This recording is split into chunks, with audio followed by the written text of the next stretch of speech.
નમસ્કાર મિત્રો, વાત થઈ રહી છે આપણે છાસવારે સળગતી બસોની. તો આ બસ માટે ન સળગે એના માટે માલિકોએ શું કરવું જોઈએ? પહેલાં તો માલિકોએ એનો પૂરતો વીમો રાખવાનો છે, પૂરતી પરમિટ રાખવાની છે, અને તમારા ડ્રાઈવરો એટલા પરફેક્ટ રાખો કે જેથી કરીને એને સમય સૂચકતાની ખ્યાલ આવે. એટલે કે બસમાં જો જરાય પણ સળગતું હોય તો ડ્રાઈવર કેલેન્ડર છે એને તરત ખ્યાલ આવવો જોઈએ અને આપાતકાલીન જે ખિડકી છે ત્યાંથી બધાને બહાર કાઢી લેવા જોઈએ. આ સામાન્ય સંજોગોની વાત થઈ છે. પરંતુ હાલમાં સળગતો પ્રશ્ન હોય તો રીલનો છે. ઇન્સ્ટાગ્રામના રીલ બસોવાળા એટલા બધા બનાવે છે કે જાણે દુનિયામાં બીજા કોઈ બનાવવાના જ નથી, રીલ એક જ બનાવવાનું છે. એટલે જે આવા ઇન્સ્ટાગ્રામના જે વિડીયા તમારા બસવાળા ડ્રાઈવરો બનાવતા હોય તો તમારે તેને કાં છૂટો કરી દેવો અને કાં અથવા એને નોટિસ આપી અને એની ઉપર એક પોલીસ સ્ટેશનનો કેસ કરાવી દેવો, જેથી કરીને એને ખ્યાલ પડે તારીખે હાજરી પુરાવા જાય તો કે આપણે આ બસમાં ઇન્સ્ટાગ્રામના વિડીયા ન બનાવાય. એક આગળ જતો હોય ને બાજુમાં બીજો બસવાળો જતો હોય ને બે ભોલે ભોલે કરતા ગીત બનાવે છે. આ ક્યાં તક વ્યાજબી? એટલે એ કરવાનું. બીજું, બસના માલિકોએ પોતે અંદર કેમેરા રાખવા જરૂરી છે, જેથી ડ્રાઈવર ઉપર અને સામે દેખાય એમ, જેથી કરીને તમારા ડ્રાઈવરો ક્યાં બસ ઊભી રાખે છે, શું કરે છે, બરાબર હાંકતા નથી કે નહીં, તમે ભલે તરત ન જોઈ શકો પછી પણ જોઈ શકો. અને જેવો એ ઇન્સ્ટાગ્રામનો વિડીયો ઉતારતો હોય તે દિવસનો પગાર કાપી નાખો, એનો એક કેસ કરાવી દો એટલે આ અટકી પડે. ત્રીજું, સરકારશ્રી પાસે મારી એવી અપેક્ષા છે, જે તે જિલ્લાના પોલીસ વડા અને આરટીઓ અધિકારીઓ પાસે, વીમા અધિકારીઓ પાસે, કે હાલની જે બસો બને છે તેમાં પૂરતી સર્વિસ હોતી નથી. જાણે કે એકવાર આપાતકાલીન ખિડકી એક બસમાં 4 હોય છે, પણ એ 4માંથી એકેય વાર ખોલેલી જ ન હોય, તો જ્યારે આવું બનાવ બને ત્યારે ખુલતી નથી.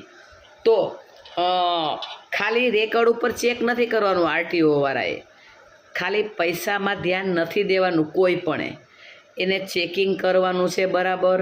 એ બસું બારીઓ બધી ખુલે છે કે નહીં ચેક કરવાનું છે, અને એનું પછી કમ્પ્લીશન સર્ટી આપવાનું છે. ને દર વર્ષમાં 2 વાર ચેક કરવી આ બસું. હું તો કહું છું 3-3 મહિને ચેક કરો કે આ બસમાં વીમો છે કે નહીં, એની કમ્પ્લીશન સર્ટી બરાબર છે કે નહીં, એનું ગાડીનું સીટો બેલ્ટો, એનું ડ્રાઈવર સીટનું બધું બરાબર છે કે નહીં, તેમજ આપાતકાલીન ખિડકી છે એ ખુલે છે કે નહીં, બધી બારીઓ ખુલે છે કે નહીં એ ચેક કરવી જોઈએ. તેમજ એસીવાળી જે બસો છે તેમાં પણ જે સીટું છે ત્યાં પણ એ કાચ ખુલે એવું રાખવું હવે તાત્કાલિક જરૂરી છે. કારણ કે બસો તો હાલતા સળગે છે. બનાવવાવાળાની ખામી છે કે સરકારની ખામી છે એ તો હવે એ બે જ જાણે કે આ બસો બનાવે છે એને પરફેક્ટ સર્ટી કોણ આપે છે? જેમ કે અમારા જૂનાગઢના મહાનગરપાલિકા સર્ટી આપે ગામનું મકાન બનાવવાનું, એ રીતે શું એ આપતા હશે? તો એમાં ધ્યાન રાખવું પડે. અને આ તમામમાં આપાતકાલીન ખિડકી છે એ બધી સીટોમાં આપવી, જેથી કરીને પોતે પોતાની સીટ ખોલી ઠેકડો મારીને નીકળી જાય. આ સામાન્ય સંજોગોમાં કરવું જરૂરી છે. એટલે આરટીઓ અધિકારીઓ છે આ તમામ બસોનું હાલમાં ચેકિંગની સત્તાવાર માહિતી ઉપાડે, એની પ્રેસ ઓબ્લાઇઝ કરે, અને તમામની પરમિટ, લાઇસન્સ આ તે બધું મગાવી લ્યો અને ચેક કરો. એની બસો આરટીઓએ બોલાવી અને ચેક કરો. અથવા તો તમે, જ્યારે હું પોરબંદર નોકરી કરતી હતી સરકારી વકીલ તરીકે ત્યારે તમે સરકારમાં જ્યારે હતી હું પોરબંદર, ત્યારે તમે જ બસો લઈને આવતા હતા ને ઘણીવાર આપણે મળવાનું થતું હતું. તો રોડ ઉપર પણ ચેક કરવા જાઓ ને, કોઈ ના પાડે છે કે આપણે એસીમાં બેઠા રહેશું?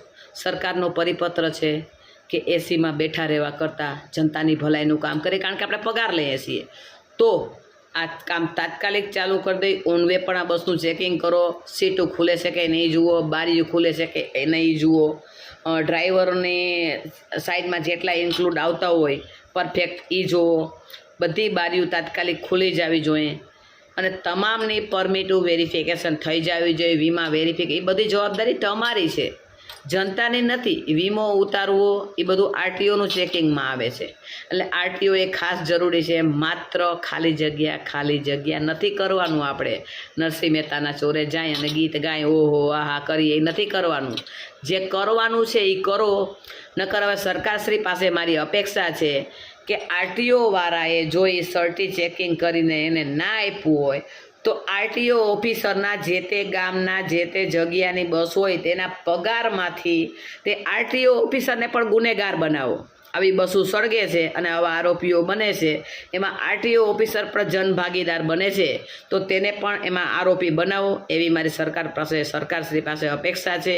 અને તાત્કાલિક આ બસોનું જે અત્યારે એસી ચાલુ હોય છે, તો એસી ચાલુ હોય છે એ સારી વાત છે, પરંતુ દર 2.5-3 કલાકે એક વોલ્ટ આપી દો 10-15 મિનિટનો. અહીંયાથી જ્યારે બસ ઠરી જાય, પહેલાંના જમાનામાં જ્યારે જૂની ગાડીઓ એમ્બેસેડરો હતી ત્યારે 2 કલાક આપણે જઈએ એટલે અડધી કલાક રેસ્ટ લેતા હતા, ચા પાણી પીતા હતા. શું કામ?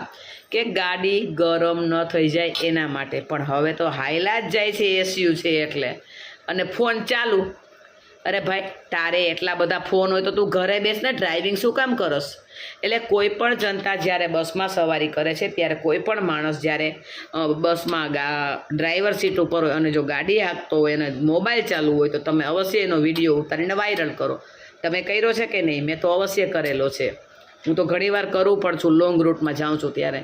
તમે પણ કરો. તમારી જિંદગી તો બચશે, બીજાની પણ 40 જણાની જિંદગી બચશે. આ કરો તમે.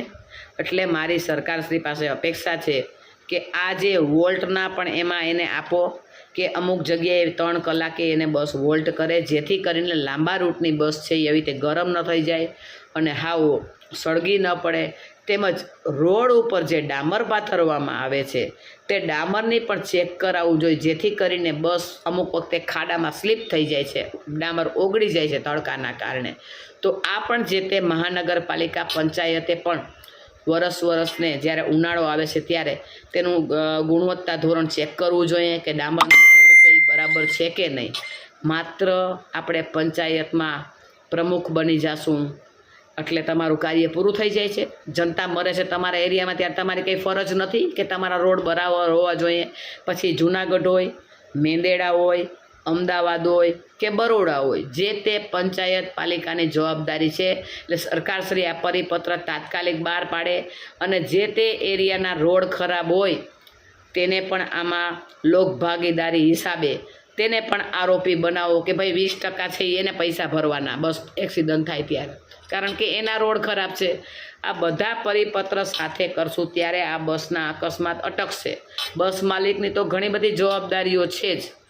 એને અત્યારે પ્રાઇમરી સ્ટેજે ખિડકીઓ બરાબર ખુલે છે કે એ નહીં, અને વીમો બરાબર છે કે એ નહીં, અને 3 કલાકે વોલ્ટ આ બસ માલિકે તાત્કાલિક ચાલુ કરી દેવું.